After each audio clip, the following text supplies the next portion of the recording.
to the cloud. Lo and behold, we are probably in week 4, or is this week 5, Christian? 4. We are moving 4? on through. This is week 4, 7 Okay, o'clock Eastern time. R511, Intro to Instructional Technology, or Foundations thereof.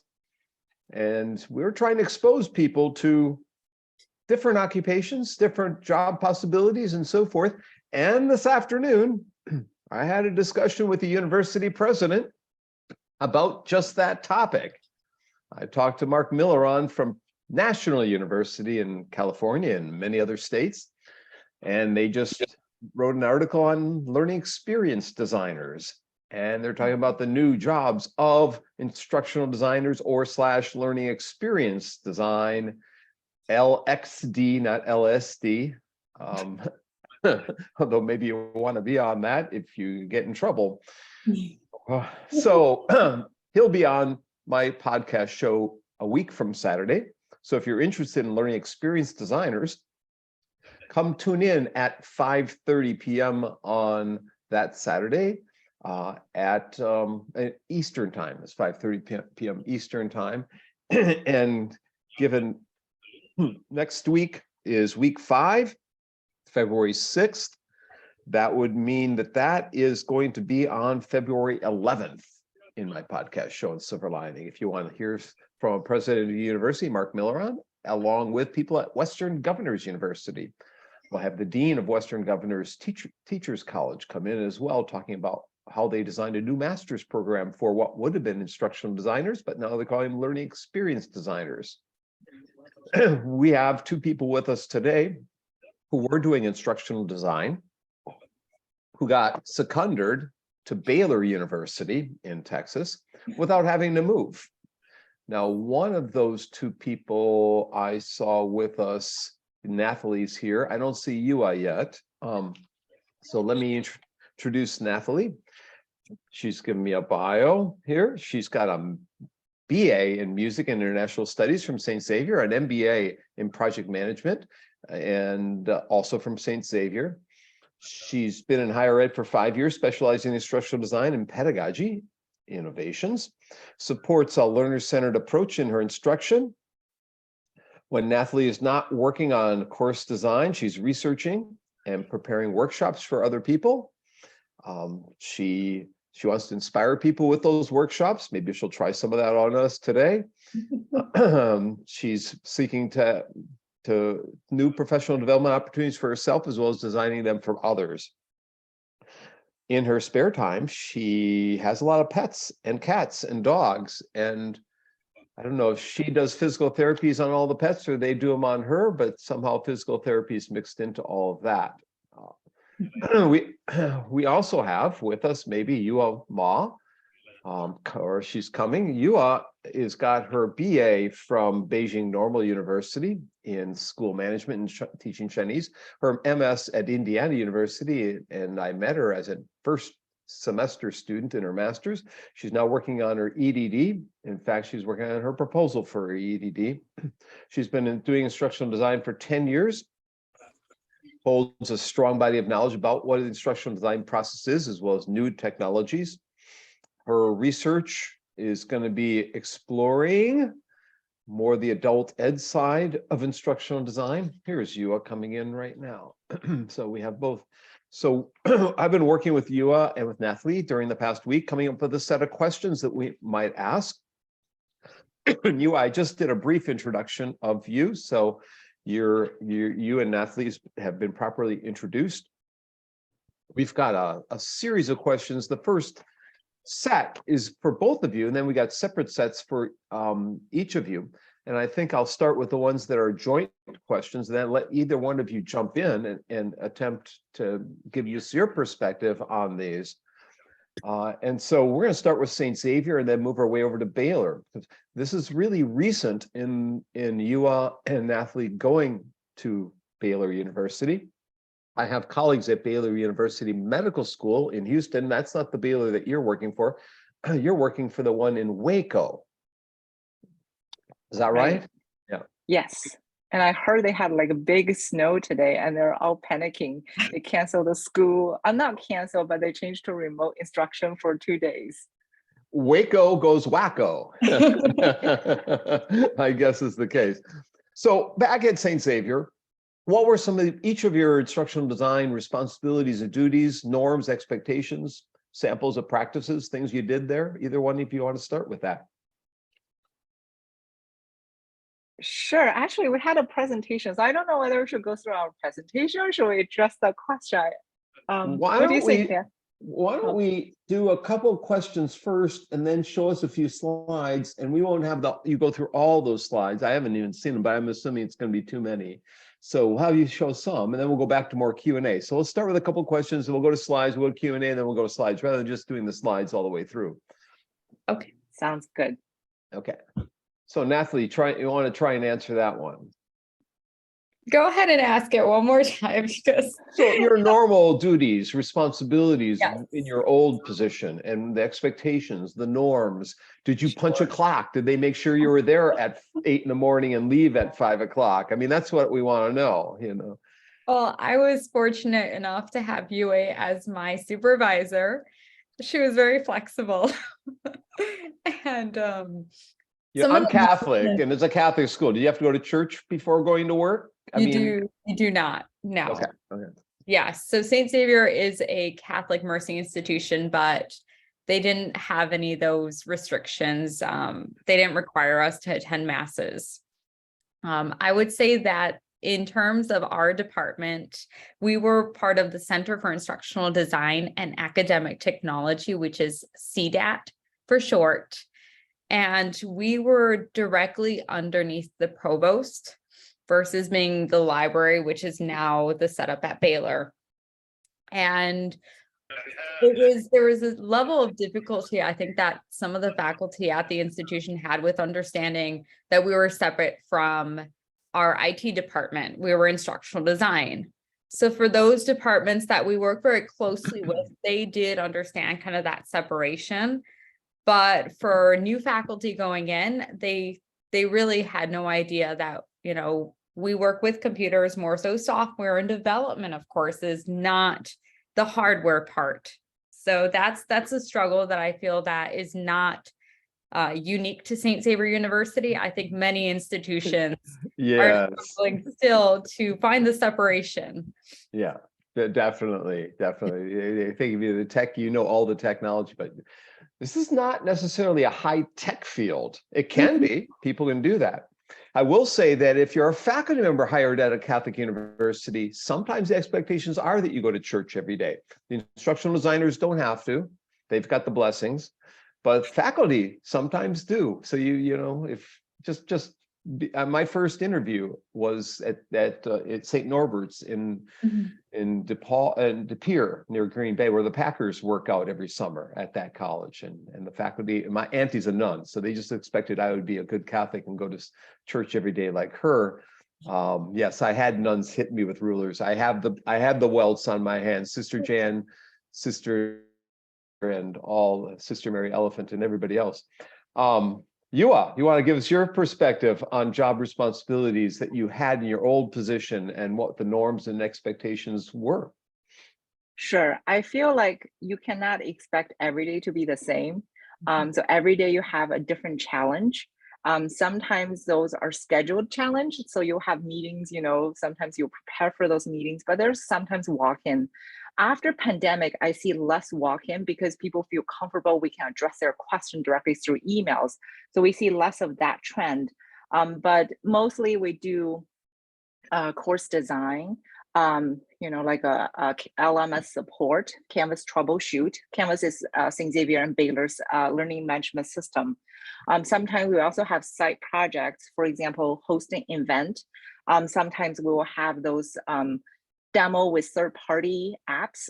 So we'll like doing demo with them, and we'll, at St. Xavier, we have those voice of we can make that recommendation directly to the provost, and then, you know, that's directly we can make that decision. But at Baylor, it's bigger institution, so those demos, we have less involvement in that.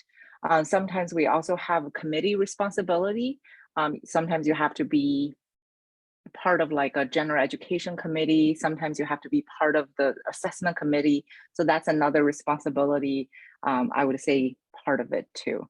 Norms and what's the other question? Like expectation. Yes. I feel it depends on your supervisor. If your supervisor is part of instructional design, then you definitely have that instructional design expectation. But if your supervisor kind of like, they don't have this background, they'll be like, oh, so you're IT, similar like, Nathaly. But sometimes with my director back at St. Xavier, it will be the provost office. So they usually understand the instructional design, and then they can see how this department can help with different program planning, something, and they will involve us in that planning process. So you were there a few years. Nathaly was probably there maybe 1 or 2 years, whereas you were there 10 years maybe or so, right? Yeah, I was there for 10 years. I believe Nathaly was 5 years. Okay. Yeah. So how did your job, if at all, I know you mentioned you might have moved to a new unit or building into the library, for instance. How did your job role change over the 8 or over the 5 years that you were there? What was things that are new for instructional designers to be aware of that they might be asked to do that you weren't doing in the old days being 10 years ago? So I can give an example. I remember 10 years ago when they're trying to collect application, they're still using paper format. But right now, of course, everybody uses survey. And 10 years ago, I believe they're still looking at partial of the course evaluation done through paper and pencil, but now everything is electronic. There are sometimes I feel we have more formal workshops that we plan series of workshops, but right now I feel like after pandemic, informal learning is more common among faculty and staff member, which means instructional designer has to sometimes create a quick, video tutorial. Doesn't have to be look super fancy, but like infographic or a quick video tutorial showing them that. So I feel there's a trend for that as well. Nathaly? I can add that in my 5 years experience, what I've seen is from the first year, there's always been an incorporation of technology as a part of learning, but I've seen that it's evolved, it's developed, that now there's almost a dependency on some of those technologies. Like you said, previously we were on pen and paper. Now I don't know what we would do if the evaluation system crashed. How would we go back? So now we're not only leveraging those tools, but we almost need them. But on the flip side, what I've seen is that we have so many more options than we used to. Back then we had one recording software that was the big name that every institution used. Now I see there's 5 or 6 that are competing with one another. So it's nice to see how they've grown, developed, and how institutions can choose the tool that works best for them. So is there anything that we didn't teach you within the IST program that you would recommend that people learn on their own, on the side, self-directed, to get them marketable, to get them the skills they're going to need? If you were to take a micro-credential, for instance, from Coursera, what might those courses or topics be? Nathaly, I you're have an smiling. answer. I know, did Yeah. you see that? Yeah. That's so transparent. So actually we had a discussion, a very brief one of this topic with our new design team, that something that we see that lacks in this field is project management, to which instructional designers or learning experience designers do so much project planning that I feel that it would be beneficial for them to learn just some basics of project management, or some tools that might be beneficial, project management tools that they could adopt to make the course building process a little more seamless. That makes sense. Right. You want to add anything to that? I just feel like, in IST, I know there's so many practical courses like R511 that you actually design a instructional design.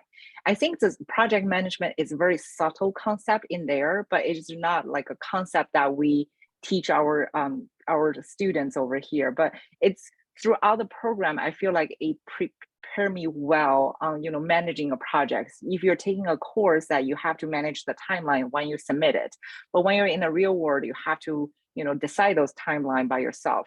Another trend I see is, well, I don't know whether apply in other situations, but right now we both felt in our current situation we struggle with accessibility concept, the UDL, which is big, like a gap. I feel like in my current position, I don't have that knowledge. I want to learn more about it. Like, how do you make a PDF or PowerPoints accessible? Videos, you add subtitle, but there's so many different areas that I'm not aware for accessibility if you're designing online classes. Universal Design for Learning. And we had a graduate of our program write a book or edit a book on that. Her name is Susie Gronseth at the University of Houston. I'd recommend her book if you are interested in Universal Design for Learning. But it's more than that. You were talking about diversity, equity, and inclusion as well as being an important issue that we're all facing today. And how do we train instructional designers for addressing diversity, equity, and inclusion, appreciating diversity, equity, and inclusion, building on initiatives related to diversity, equity, and inclusion, being a part of a team member as in diversity, equity, and inclusion project. So I have two more questions before we go to your slides. Did you have any really fun, fantastic, memorable projects when you were at St. Xavier? Something that really struck a chord with you that you wanted to come to work and you wanted to do, or was one of your most exciting things in the 5 or 10 years that each of you worked there? What would that project or two projects be? Should we wait to our slides? We actually include that project in our slides. Well, tell us about it first. Go ahead. Okay. So I remember when I first was hired at St. Xavier, I was like, okay, you have to organize this technology day. Dr. Bonk, you probably recall that. And I was like, okay. Oh, the day I came up? Yep. So that became like an annual event at St. Xavier. So what Technology Day is about is that we invite all faculty members to share their, St. Xavier is a small institution. We have roughly like 130, 40 full-time faculty to 200 to 300 adjunct faculty. So we invite all of them presenting some ideas they did in the past year, and then hopefully that will inspire them for the new year. So coming to St. Xavier, I have no event planning thing. So that's one project I remember. I was like, okay, I have to learn, put all the programming in design. I have to do, contact all the presenters and organizing everything. So that year I actually reached out to Dr. Bonk for our second Technology Day keynote speaker. He actually drove over here and gave a speech. I remember like adopting technology for teaching. And I think it was 3 speeches. 3 speeches? Oh my goodness. I think so. At least two. I remember, yes, at least 2 keynote, and then there's a session right followed up on that. Yes. Yeah. So and a couple of weeks ago, the other keynote, Jenny Majara, was a guest on my Silver Lining for Learning show. She's now in charge of Google for Education. Small world that it is. Nathaly, what excited you? I don't know, UA, refresh me on the timeline. I don't know if this was pre-pandemic or mid-pandemic that we developed this course called SPOT, Self-Paced Online Teaching.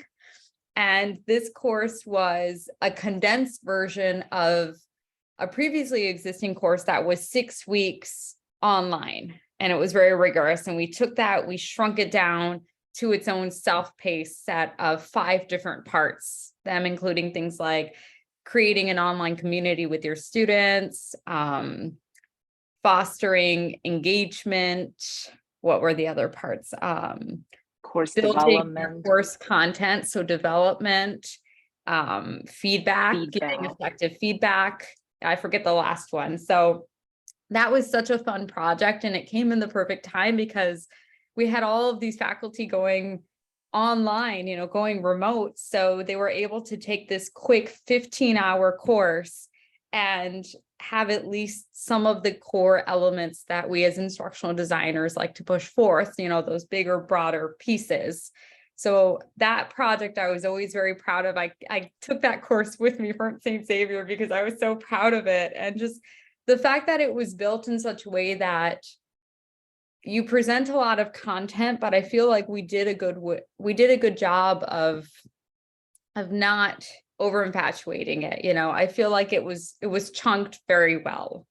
And we had a lot of high praises for the course, and a lot of faculty actually, after the course was built, we expanded it as a resource center. So we have faculty still referring to that course to this day and using it.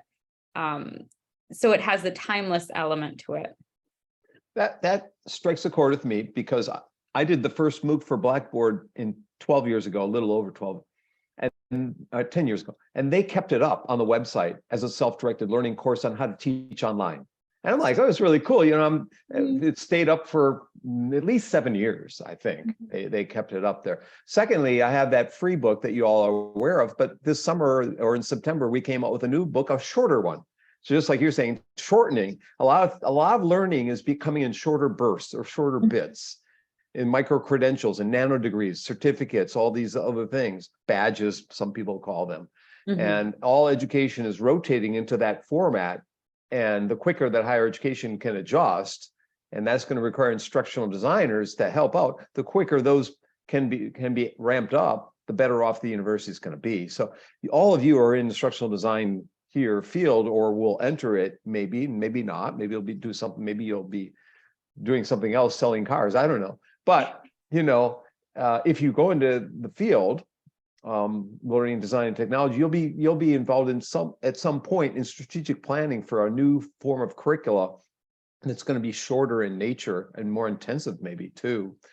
I want you, before we go to your slides, do you have any caution flags or any tensions or challenges, barriers that you want to point out that you faced in your job, so that people can be more ready for the kind of the no people out there, or the some negativity that might happen within the field? They'll be able to recognize it better. What were some of those things that each of you have faced in the past? And if you have a way to overcome it, you probably, great, you could share that, but at least tell us a couple of challenges or barriers.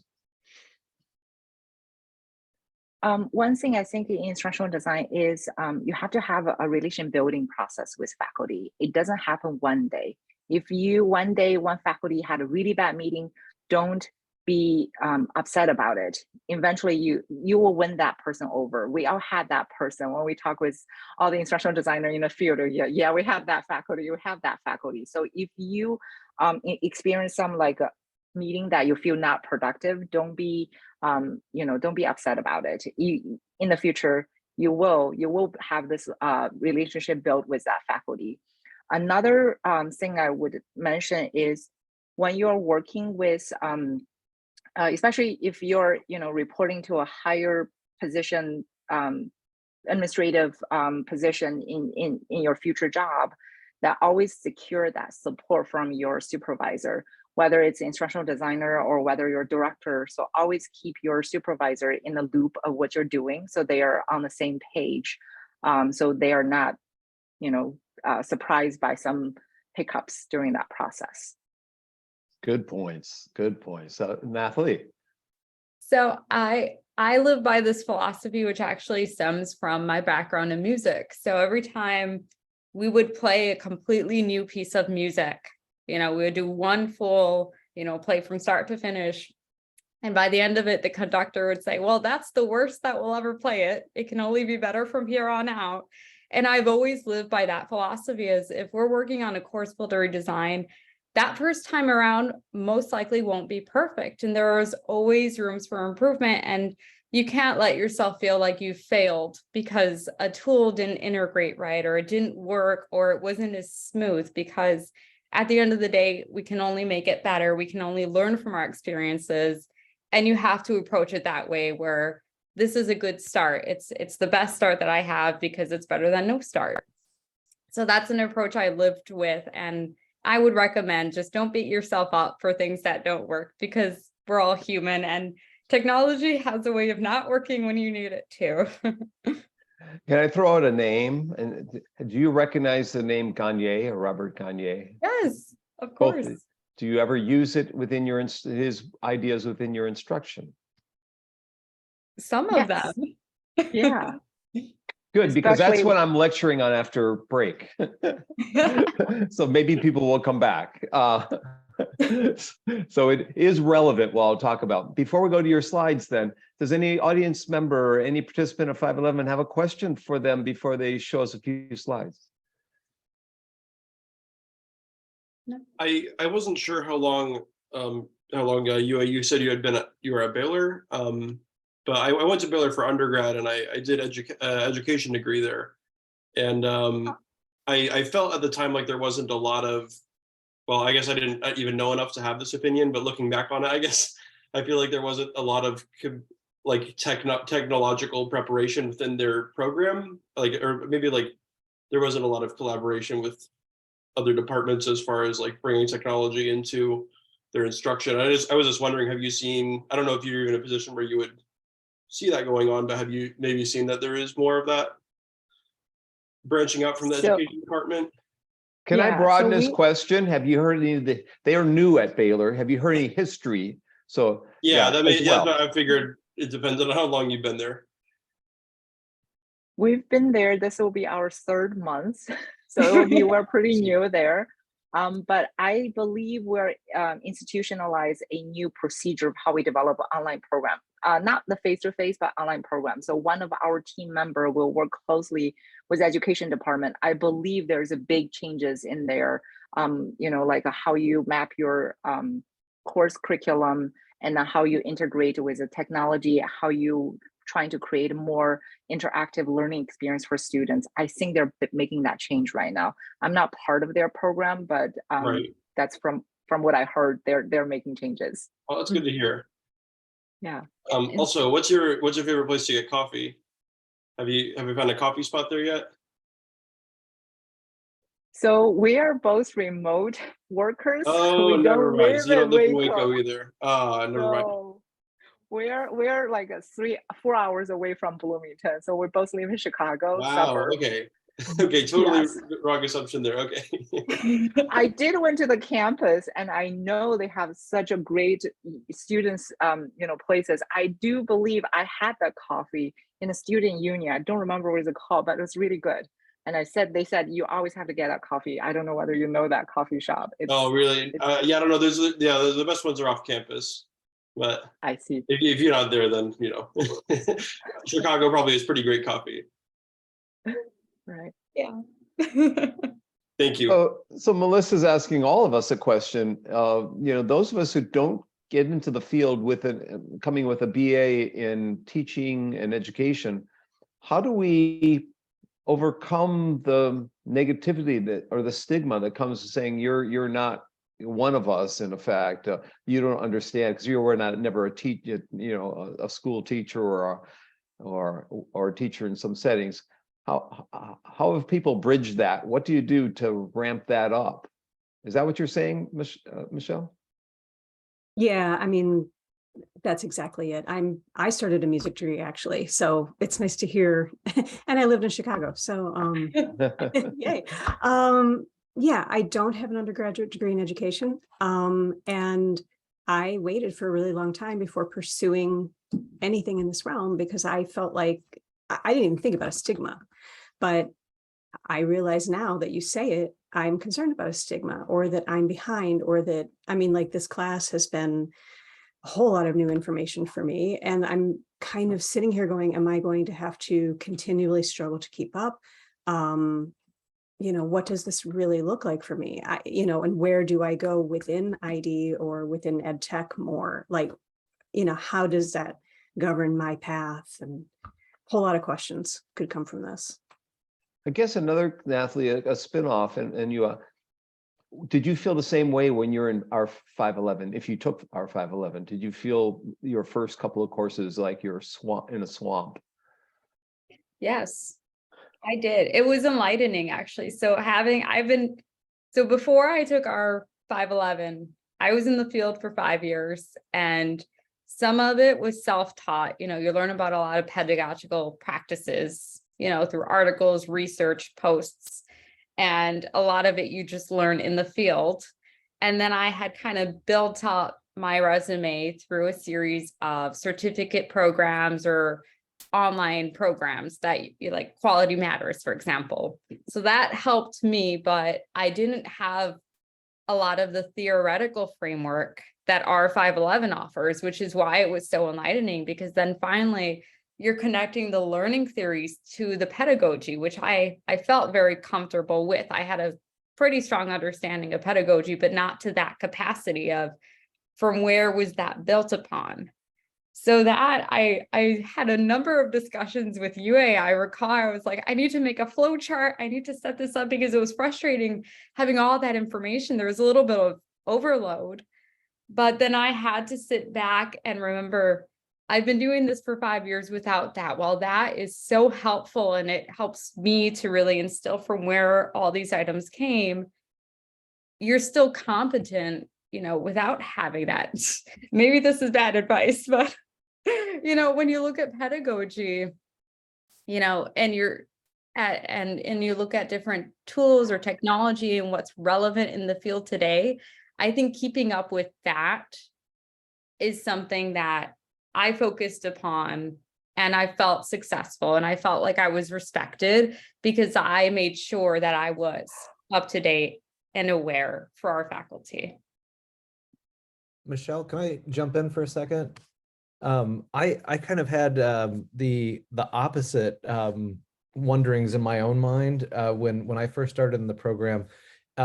Just being so heavily focused on education, I was wondering if that was limiting in my mindset to what the field of instructional design and instructional systems technology can actually be applied for. And so like now I'm trying to think in a much broader scale of what that looks like too.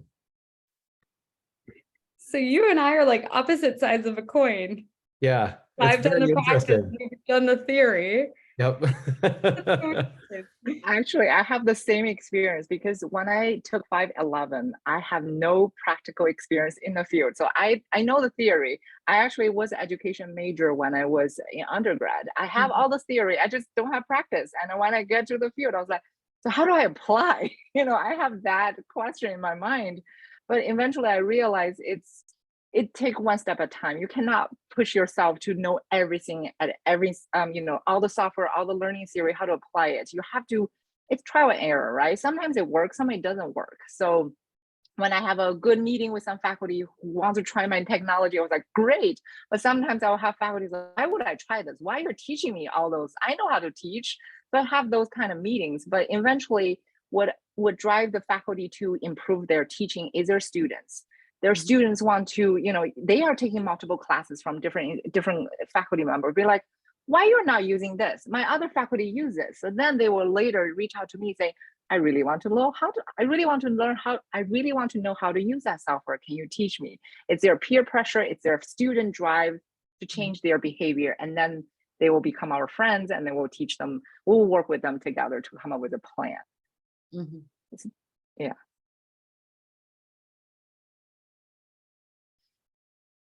Dr. Bonk, you're muted. I saw, it's interesting. I come from the business field. So when I thought about going into education, I subscribed to 15 different journals and magazines and just kept reading.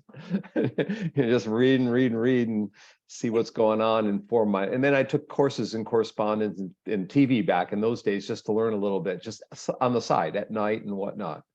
So, everyone has their own ways of ramping up, I think, and different experiences.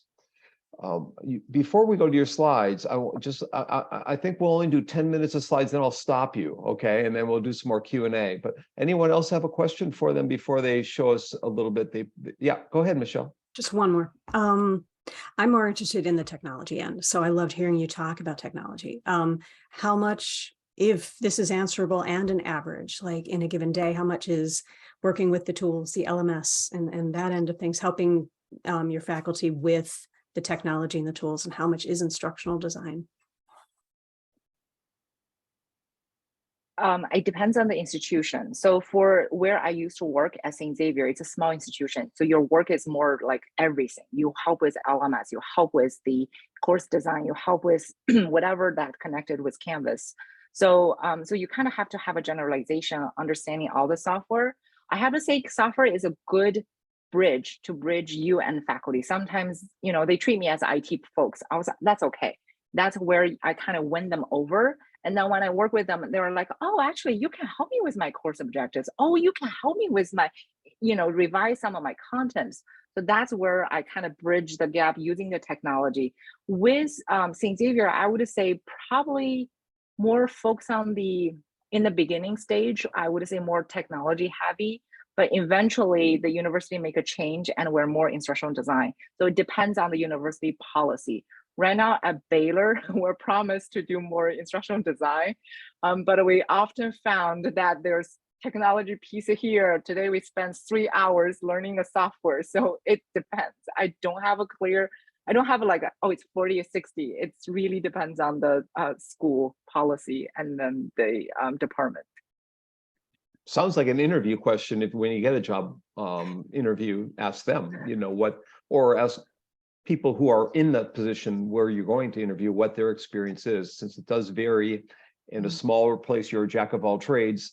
In a larger place, you might be more focused on one or two things, but it's not across the board, as US says. Nathaly, did you have a response on that, or? Yeah, Michelle, I would definitely say that they'll always be married, the instructional design and technology. I don't think they can ever really separate that.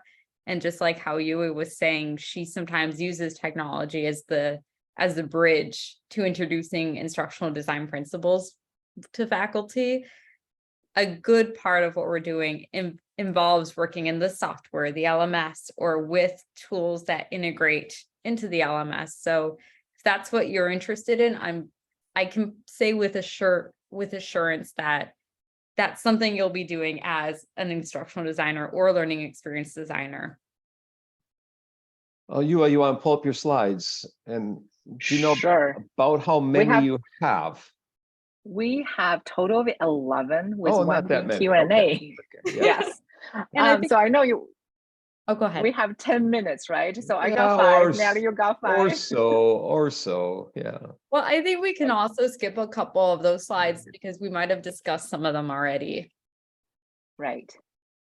Can everybody see my slide? Yes, we can. Great. Okay, perfect. So this is just a quick our title change over here. So I joined Nathaly, you want to go first? You're on the left. You go first. Sure. Yes, as Dr. Bonk introduced me, I have a BA in Music and International Studies, completely transitioned over to instructional design in 2017, and I was at St. Xavier for 5 years. During that time, I completed my MBA with a focus on project management, and more recently, I moved to Baylor University to accept this amazing remote position as a learning experience designer with UA. Right. So I joined St. Xavier in 2012. I hold a master's degree from IST. So once I graduated from IST, I was lucky to find a job right away. So I moved to Chicago, and I worked there for, you can see, 10 years. So working as a technology integration coordinator, that's where I said there's more technology piece, and later we have more instructional design experience. And later, two of my boss all left, so I became the director of that department. And then in 2020, we wrote a grant, and then that was also added to my title. So this grant called Institutional Resilience Expanded Post-Secondary Opportunity Grant, which helps to expand the instructional design capacity at my school. In 2022, Nathaly, we actually have the same start date at Baylor. So that's our experience. So I actually want to first talk about the instructional design department structure in higher ed. So this is what I experienced so far. There are like two types of how instructional design department structured in higher ed. One is centralized, so the department helps the entire university. So where in St. Xavier, the ID department is housed under provost office, but I've seen under IT and library. I'm curious if you have been in ID field. I'm curious to learn how your institution structure that instructional design department. We can save that question later, or if you want to jump in, you can share some experience, or maybe put it in the chat. One or two people. Does anyone want to jump in, and just one or two of you?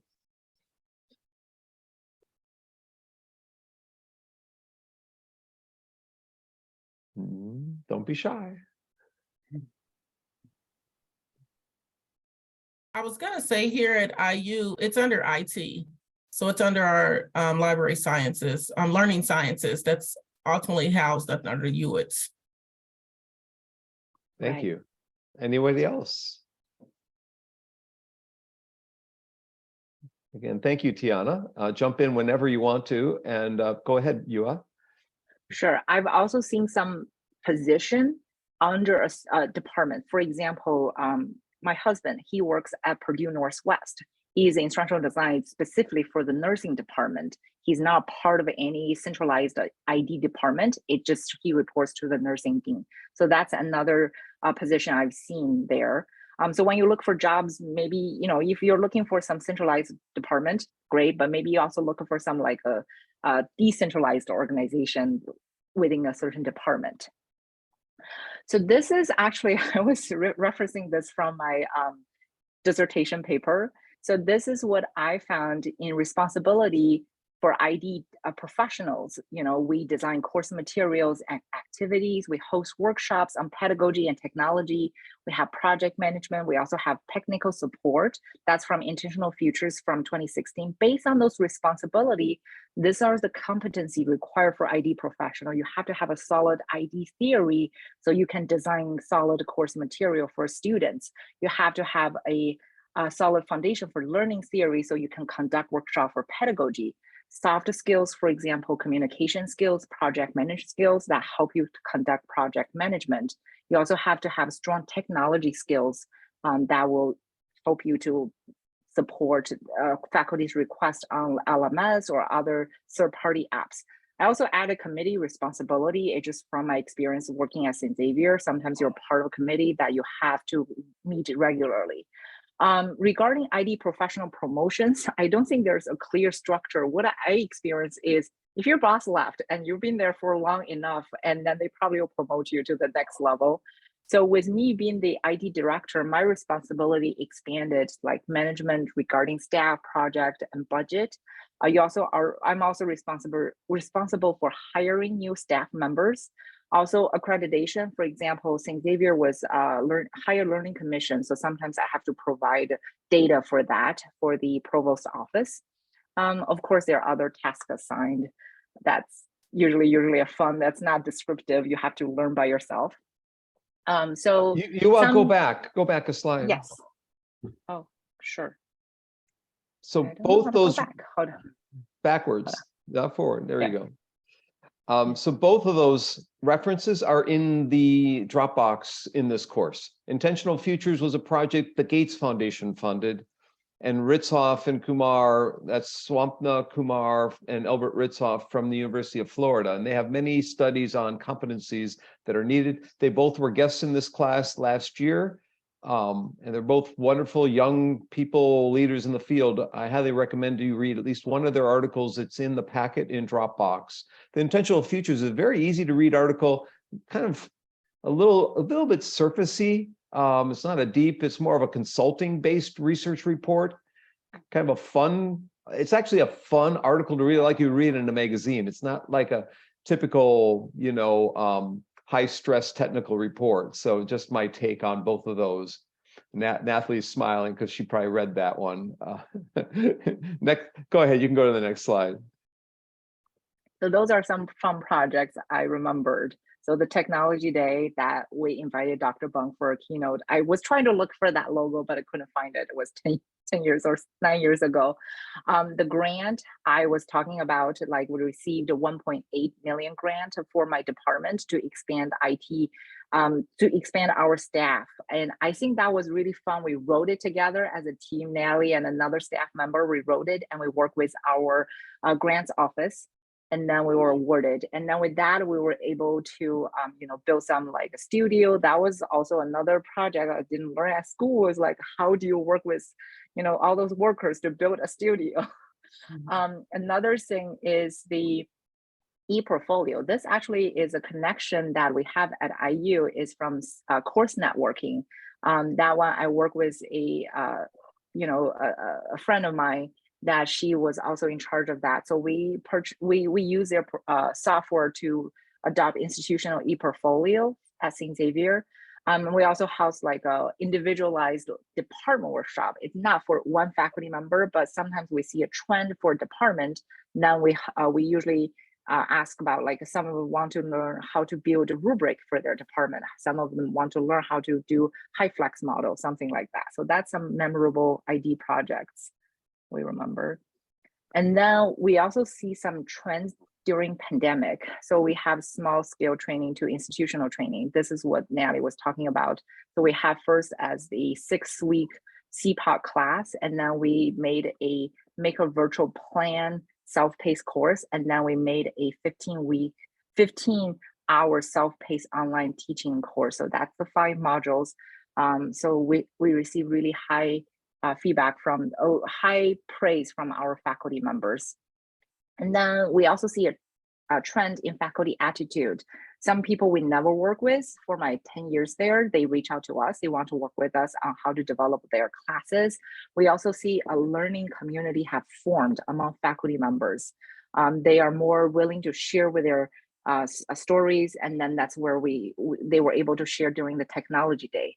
Like I mentioned, formal learning to informal learning, and then their visual instructional material requests, like a quick video tutorial on something. Differences and challenges. So this is where I experience from small institutions versus big institutions. So at big institutions, we have more budget and we have more resources. And we never heard no from the administrative, leadership.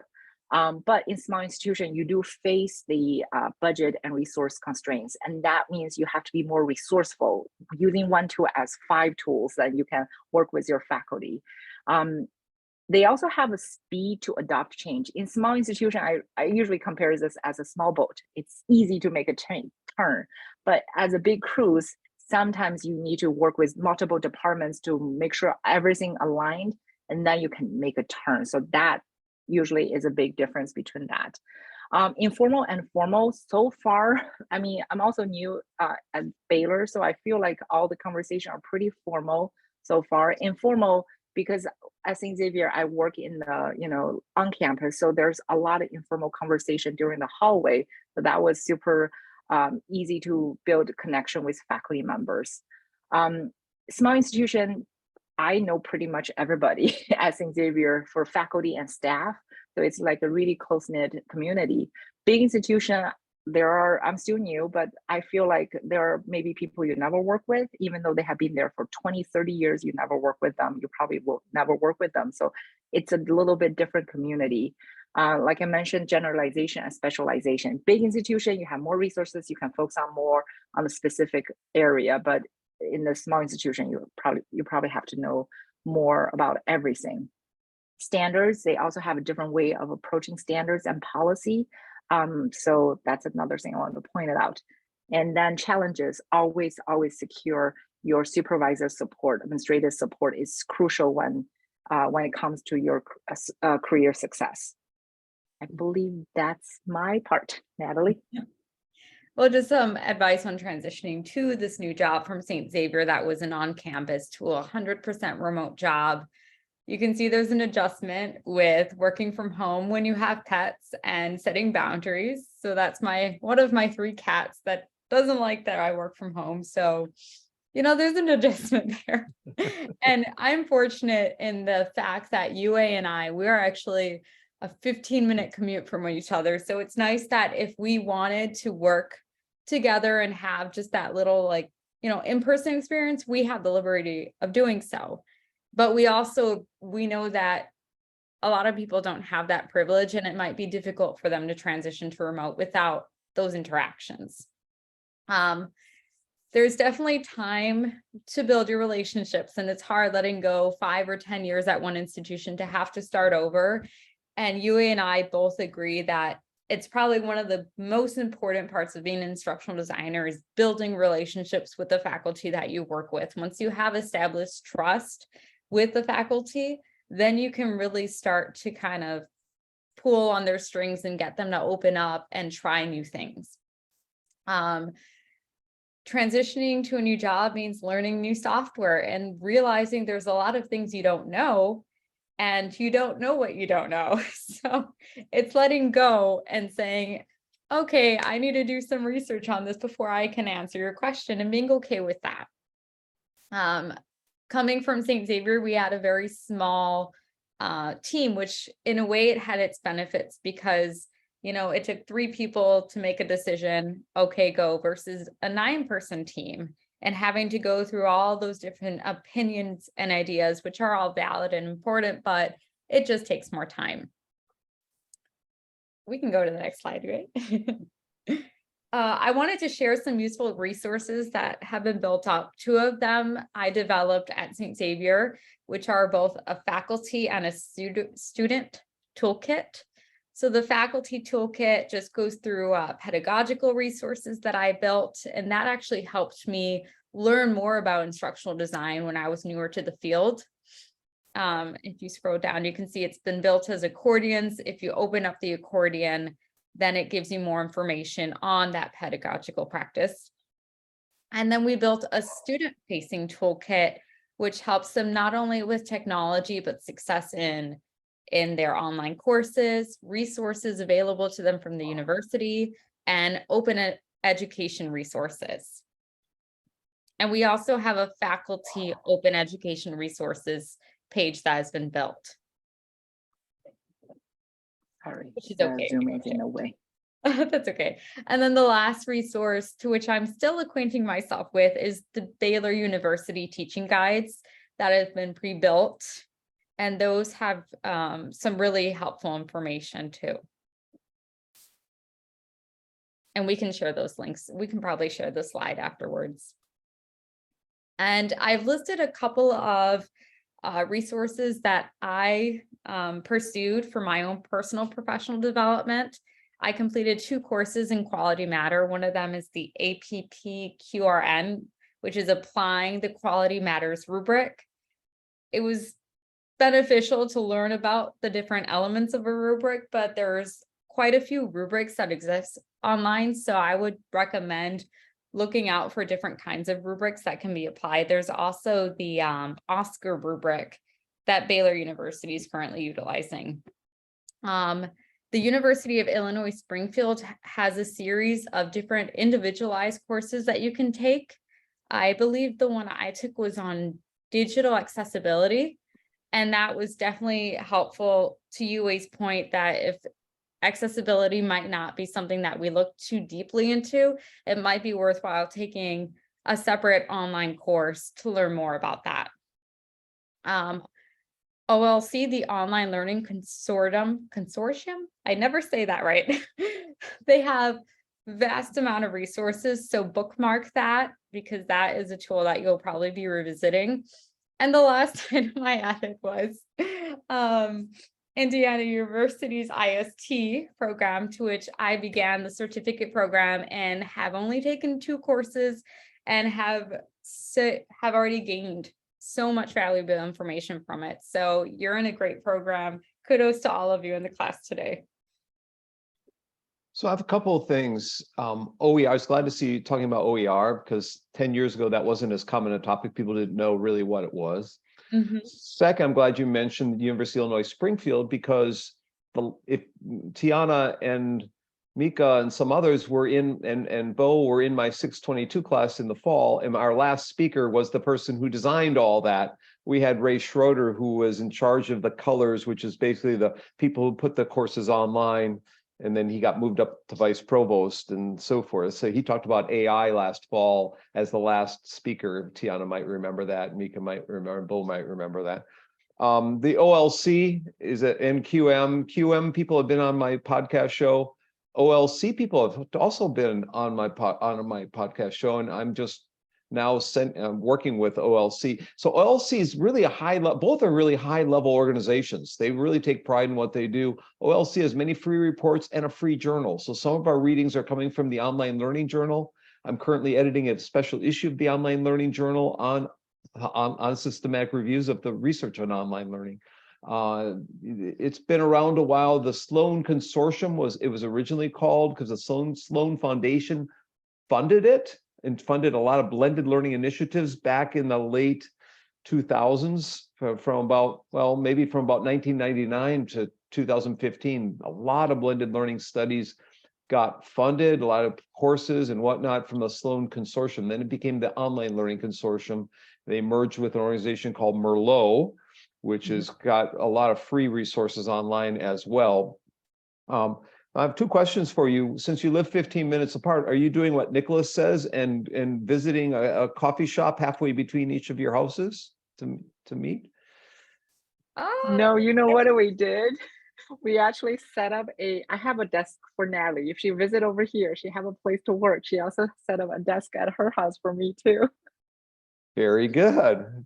And you, I have another question for you. When you mentioned course networking, are you talking about Meng Wan, who? Yes. Okay, so Meng Wan will be a guest in here in 2 weeks. So Meng Wan and you both got their masters at the same time. And Meng Wan's working on her dissertation, EDD, right now, collecting data, and Mayua is about to, or she hopes. So I have 3 more questions, but let's go to audience questions. Why don't you stop the share at this point and see if my students have questions for you. I have a couple of questions. One is, why did you both choose to pursue your careers within an academic institute as opposed to just going into industry of some kind? And then 2, at Baylor at least, do you work with a UX team, or do you all sort of have to take the responsibilities of the UX design as well for the products you're working with? Sure. So the reason why I started in higher ed as an instructional designer, and I really like it. I like the flexibility we have over here. It's not like 9 to 5, you have to clock in or something. I don't know how that works in business field, but I like the flexibility in higher ed. And I talked to a couple of colleagues who actually work in business field. They all enjoy the relationship, that long-term relationship building throughout this process. And I feel like in instructional design, we also work with a team. Nathaly, you probably can tell we work really close with each other. We really enjoy working with each other. So we kind of like a package deal. We moved to St. Xavier. We start St. Xavier, then we moved to Baylor. So having a team that I enjoy is also important to me. So I never explored the business field, but I just enjoy really well at higher ed. Regarding the second question, what is the UX you were saying, the product? So for some of the softwares, or you said it's mostly software you're working with as opposed to hardware, but so for some of the softwares you might be using within your work, Yeah. is there like a separate team that focuses more so on just like the general process of utilizing the software, as opposed to the learning, how it fits into the learning goals? User experiences. Do you do both of these sort of jobs in one, or is there somebody else that sort of works in those aspects? Is what I'm wondering. Like as a learning experience designer, are you just incorporating the UX design underneath what you're doing? Yeah, do you want to address that question? Yeah, go ahead. There's a gray line. And I think UA and I, at least at Baylor University, we're struggling to find where there's that separation, because there is a department dedicated to just the tools, and they help with the adoption of the tool into the LMS, the installation, managing the tool. They uphold some online resources for training, but as learning experience designers, we are also held accountable for knowing how that tool operates and conducting our own training to faculty. So we also serve to act like them versus pushing that for them. We act as that kind of, that buffer. And at St. Xavier it was different because we wore both hats. We were those that worked on the installation, the upkeep, and the training. So it's interesting. It really depends on the institution, but even in a larger institution with the resources, we're still finding that we're doing some of those more elemental pieces.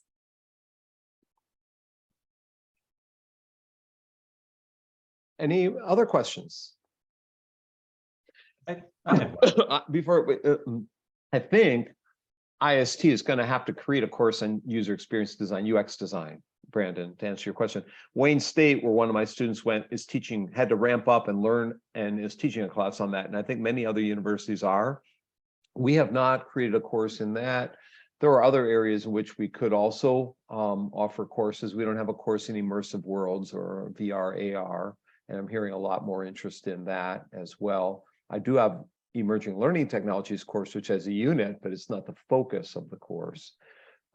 We also could do more, and I think in the micro-credential side of things, but that might be maybe in our adult ed program might have something that I'm not aware of, but I don't think we've sufficiently the changes that are happening. It's hard for a department like ours to constantly change our courses based on the newest trends. It's hard to know when to jump in and create a new course and when to wait and back. So it's a difficult balancing act, I must say. But I do think UX design is probably one area that we should offer something. We're currently interviewing 2 people last week for a new position, and they might be the one tasked with creating such a course. I wouldn't be surprised. I'm sorry, I cut somebody off. Who was asking a question? Oh, that was me. Okay. And I forgot. Oh, you you had shown a couple of the websites from each of the universities where you put those faculty resources online.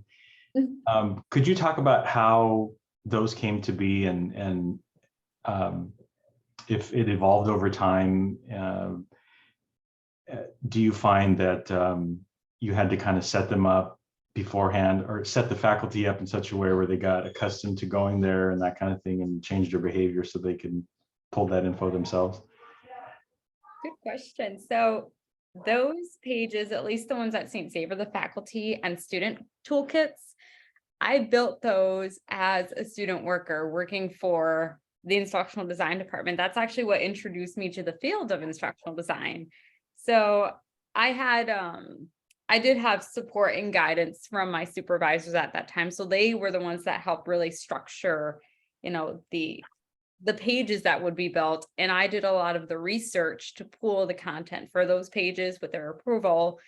And once they were developed, it did take some time or training to show faculty how to use those. And I think one of the most strategic things that we did was in the first meeting that we have with a faculty and like the initial kickoff meeting, I always like to pull the resource pages as part of my introduction to them by saying like, here are different things that you can use. Let's put this in part of your in your syllabus, at least the student resource link. And then they were made aware of it by that. And during the technology day, sometimes we would host a session that was more generalized, like tools for faculty. Then I would always highlight those pages to also help with outreach. Does that help, Matthew? Oh, sure. Yes. Thank you. Anybody else? Please ask them. They're only here this one time. Because I'm going to do rapid fire with them shortly. So. Oh no. Anybody? Amelia, are you coming in from Japan again? Yes, I am. So I joined a little late and I'm catching up. More of a comment than anything, and maybe it is because I work in Japan. There's a hierarchy, and I think even the last guest speaker mentioned that everyone in the faculty thinks they're right and doesn't always agree on stuff. And so I was real excited to hear all the roles of your job and the workshops and maybe offering different things and stuff, except for I'm just like, I think you mentioned how to bridge the faculty by using tech to do that. And I thought that was a great suggestion. But does everyone in your faculty come on board with integrating tech in their classes, or is it kind of that some people just reach out and you work with those that are interested? And that's my question. So usually from my experience, I feel like faculty usually reach out to us, and then Okay. we will also send out those workshops and trying to bridge the gap. And there's one time we're even trying to have like an open office for faculty member. So for example, Nathaly even have I recall this time she worked in the nursing, she worked so closely with the nursing department. She's like, do you have an office I can just use? So she take one open office, she just sit over there, and then if faculty have a question, they just pop up and then they will ask her question. That definitely helped to build the relationship. But with a remote position, it might be hard. When you're on campus, you're establishing your presence, and then faculty kind of know who you are. So that's where we're still trying to explore how can we make our presence for this remote position too. Thank you. Mm-hmm. Somebody said something, they had a question. Who was Yeah, I was just gonna ask a question. I think y'all already talked a little bit about like the challenges of doing this all remotely. But I guess I was a little curious about like, I guess I never really considered the fact that you can kind of live anywhere you want to. So did y'all like move to Chicago because you were, or live in Chicago because you're like, this is an awesome place to live and we can just like work anywhere from here, or? I've been trying to move for the last 3 years. I'm still trying. Oh, you don't want to, okay.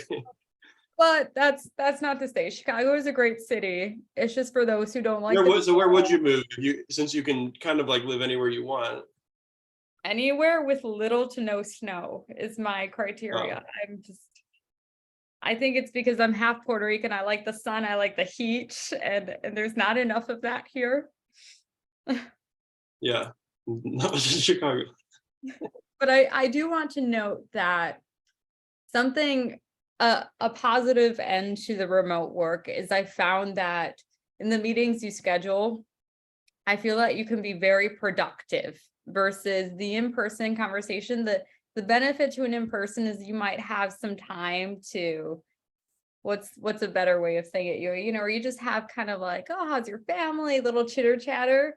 You can kind of derail sometimes versus remote. You know, this is our meeting. We have 2 minutes to talk about the weather or something. And here's the agenda. We got 30 minutes, go. So efficiency, I think, has boosted. But the flip side is it might take a little bit longer to build those relationships because you don't have as much time for the little hallway chatter. Thank you. Makes perfect sense. It makes perfect sense. We had a guest from Puerto Rico, Dr. Edgar Leon, and he's been on my podcast show, in fact, and they face many turmoils. They're doing education issues after the hurricane, after tropical storms, after the earthquake, after the corruption, government corruption, not spending the money the way it was supposed to be spent to fix the infrastructure. I mean, they have had many issues there. Fires, rains, not drought, but almost everything else. A lot of misguidance in terms of education and educational change, and a lot of kids with PTSD and all this other stuff right now because of the hurt, because they're not having a house to live in and all the water damage and whatnot. I will point out in here the next 3 weeks. So next week, Brandeis University, Renee Hong, who's a doctoral student in language education at IU, she got her master's in IST along the way. She got her master's in Chinese studies along the way. She got her master's in something else along the way, Chinese pedagogy, IST, and English as a second language, maybe. In addition to, she's working on her doctorate in LCLE, language, literacy, culture, and blah, blah, blah. She's pretty smart. She's going to maybe bring her boss from Brandeis. So we'll have her hear again what's going on at Brandeis and how they do things at a small private university on the East Coast. After that, we have Mengwan Zhao, who got her master's at UA, is a good friend. She's working for course networking and up at IUPUI. I helped her get that job. Actually, I placed her into that job, so I'm really glad she stayed 10 years so far. It's she's doing instructional design, but she's really creating a new software tool. So we're gonna hear about software development and that kind of stuff in addition to instructional design. So that'd be kind of cool. Mengwan's just so organized. She's really great. And after that, for the first time, I'm going to have 2 guys from Turkey. My 2 advisees from Turkey, Remzi and Özgür, are going to talk about what they're doing. Remzi's in a medical field, working for Utah remotely from Bloomington. And Oscar is in Madison, Wisconsin, working, I think, for the medical school, but maybe for a different school up there as his wife gets her medical degree. So just as an aside, we have a heavy emphasis on instructional design this semester. I'm exposing you to a lot, more so than any other semester I've taught this class. If you look at the syllabus and you look at top of page 6, those are the people I brought in a year and a half ago. It was heavily loaded with retired people from higher ed. And I got the sense from people that they wanted to hear from younger people in the trenches. So that's why, if you're wondering why I'm bringing in people who are exposing you to a lot what they're doing, that's because of the feedback I've gotten over the semester saying, it's great knowing the history, it's great knowing the theories, it's great, getting grounded, but we want to hear about authentic learning and what's really going on. But after that point, the 3 of the 4 weeks after that point will be a little more corporate, or a little more, I should say, people who are established in the field, people who are pretty known. 2 of them have brand new books to talk about, and one of them, we used to have our quals question, as I mentioned in week 1, wrapped around his famous article about whether media has an impact.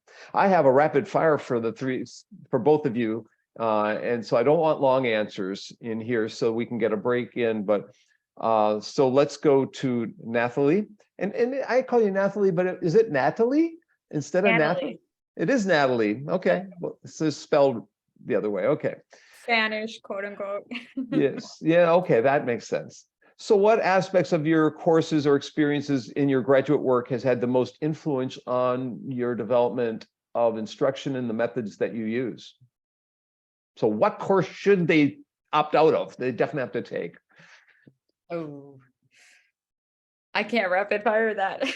Oh gosh. Let me think. Maybe Yue has a better answer. I'm going to spitball that to her. Sure. Can you repeat the question again? Sorry, I just heard you talk, Nathaly. What aspects of your graduate experiences have had the most influence on you as doing instructional design? So I feel like all the core courses definitely prep me well in this field. So 511, 521, 561.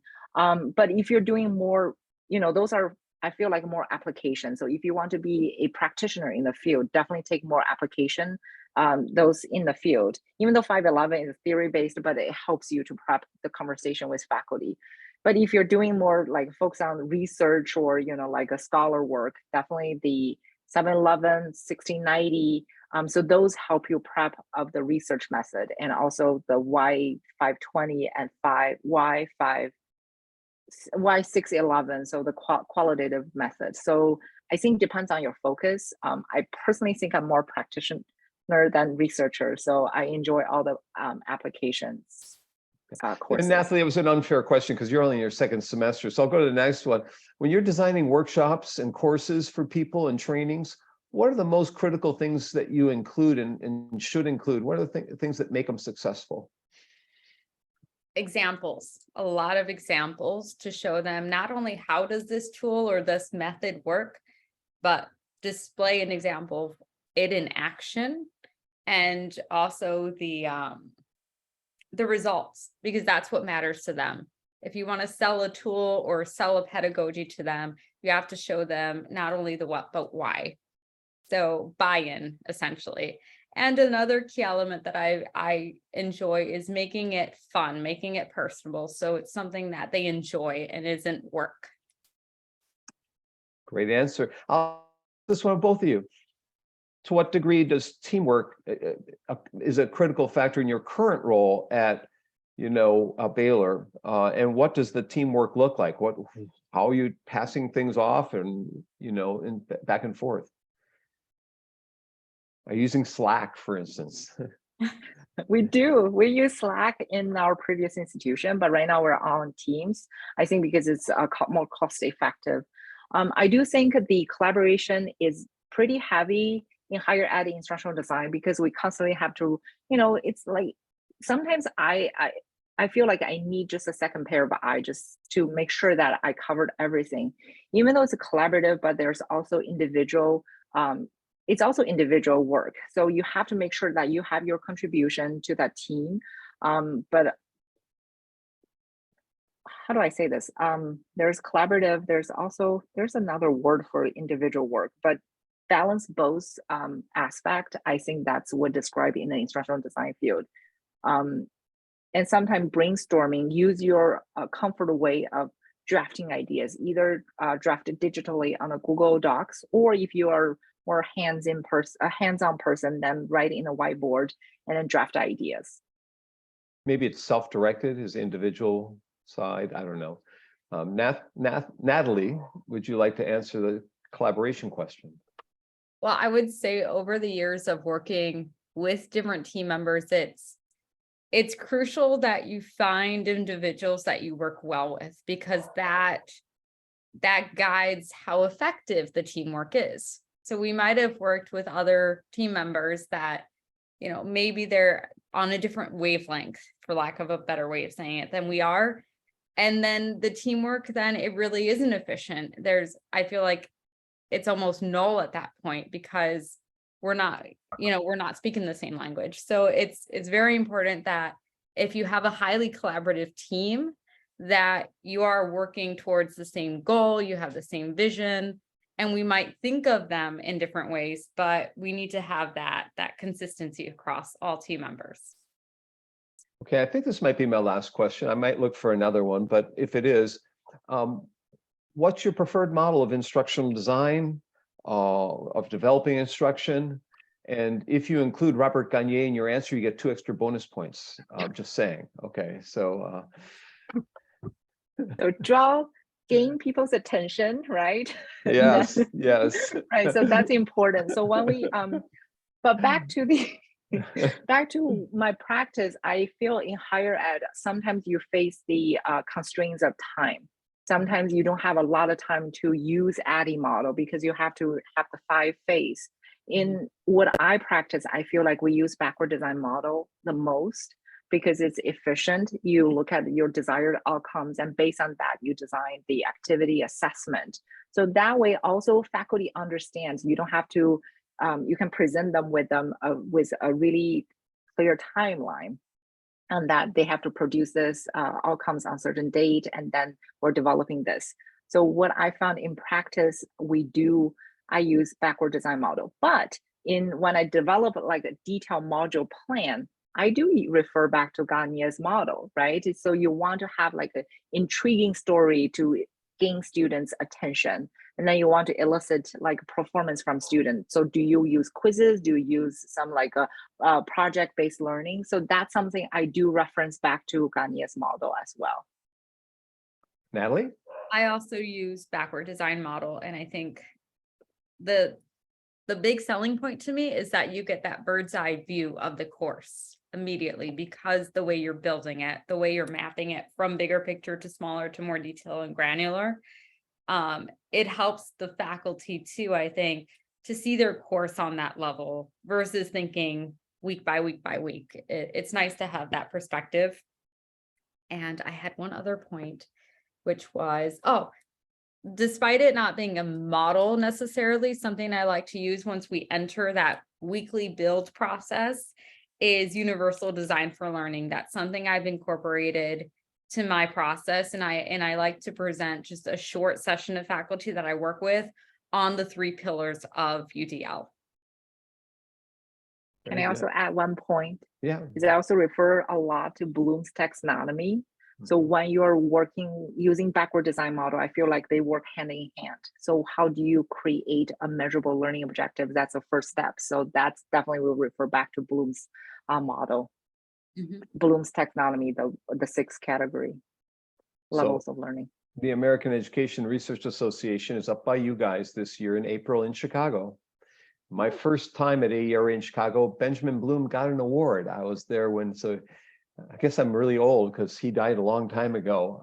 But yeah, I've met a lot of these people over time, B.F. Skinner and Bandura and, a few other, but just you meet them and you don't realize they're, really big names in the field till you read their work later on. Oh yeah, he's pretty important person. So Michelle, going back to your question, in some ways, because I'm bringing in so many instructional design people, this is almost like two classes, whereas in the past, I would bring in people whose articles we were reading. So that would help solidify that article or that book that we're reading and so forth. It wouldn't feel like an extra, it feel like rehearsal.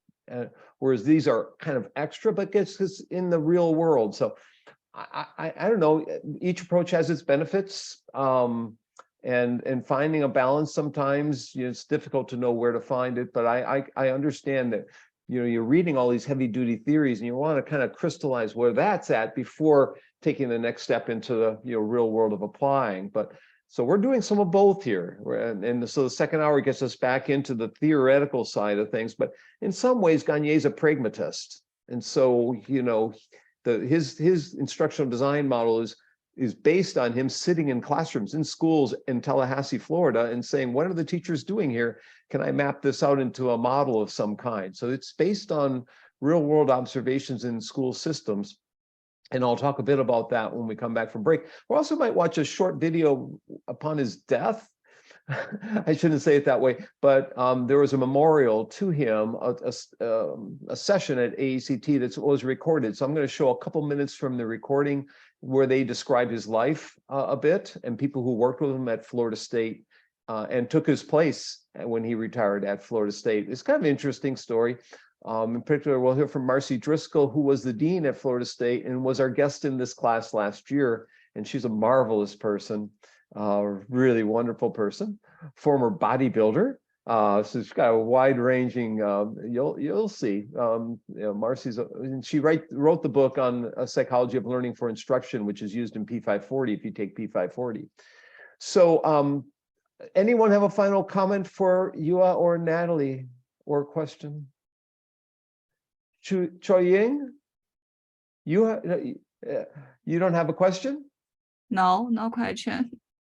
That's fine. I just wanted to get I try to think about it, but still no. Okay.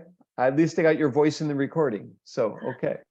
How did, I'm sorry if you already said this, but how did you end up at Baylor? So far away from your previous position? Like remote work is more common now, but sometimes you have to still live in the city, report to the university, that sort of thing. It's not Jennifer, LinkedIn. It's not Twitter. It's not Facebook. It's not WeChat. What was it, Yua? It's connection. So my former boss actually joined Baylor and I worked under him at St. Xavier for 5 years. And then that's how he reached out to me. And then I was like, oh, well, I have another person I can bring over. So that's how Nathaly jumped into the conversation. I feel it's all connections. And I feel like ISD is a really great program that connects you to multiple people and, through that class. And also, I think Nathaly probably can share a lot from her perspective too. It's just bring you so many guests, so many connections. It does, Yeah. yes, you're right. So they're bringing the team that they had back. Yeah. There was another person that was with us at St. Xavier who also joined the Baylor team, but it was all in due time because Baylor happened to be building up this team. So it was the opportune moment for the director to be pulling instructional designers from a wide area. And because it was remote, we had that much more flexibility for him to pull those resources he already knew. Right. So Baylor, before they have this OPM, online program management. So it's like you outsource your online program design to a external company. They help you design online program. Then Baylor made the commitment is no, we're going to take everything in-house. So they had a clean breakup with the OPM, and now they're like building their internal instructional design team. So right now, each of us are working with a program. So for example, I work really closely with the doctor of occupational therapy, and Nathaly worked closely with the doctor of physical therapy. So that's how the team got expanded. Thank you both for coming in here. Let's give them a round Dr. of applause. Bonk, Go ahead. Yeah. I think Christian has a question. I saw his hand was raised. Quick question, Christian. So I'm also fascinated by the remote work. But how do you have persons on site then that can be your advocate to the rest of the university? Yes. So the director works on site, and we do have like 2 or 3 team members there. So we are a team of 9 so far. I believe 2 or 3 are Waco based.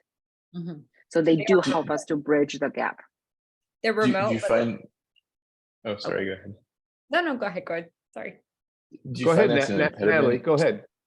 Yeah. No. Oh, I go was ahead. just clarifying that for those that are 2 or 3 that can be on campus, they are still remote positions, but they have the flexibility to go should there be the need. Is it seen as an impediment for future not advancement in positions by not being on site? Like, will you not be pushed up to the next level after director because you're not on site? That's a great question. I haven't thought through that, but right now I'm just trying to get through my dissertation, and now I'll think about it. Yeah, very good. Yeah. I could see how that might be a hindrance, or it might be one of those instances where they say, the opportunity might be presented for you to advance, but it comes with the cost of you no longer being remote. Yeah. There's Let's a lot give of them a round corporate. of applause here, everyone. Thank You've you. asked some great questions. They had some great answers. I'll put you send me the slides. I'll post in the Dropbox then for everybody. I will stop the recording at this point. So part 1 done, and we'll go to part 2.